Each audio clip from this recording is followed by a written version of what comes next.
don't want peace. I want problems always. God have mercy upon us.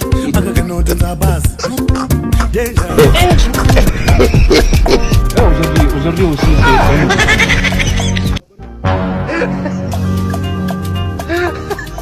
c'est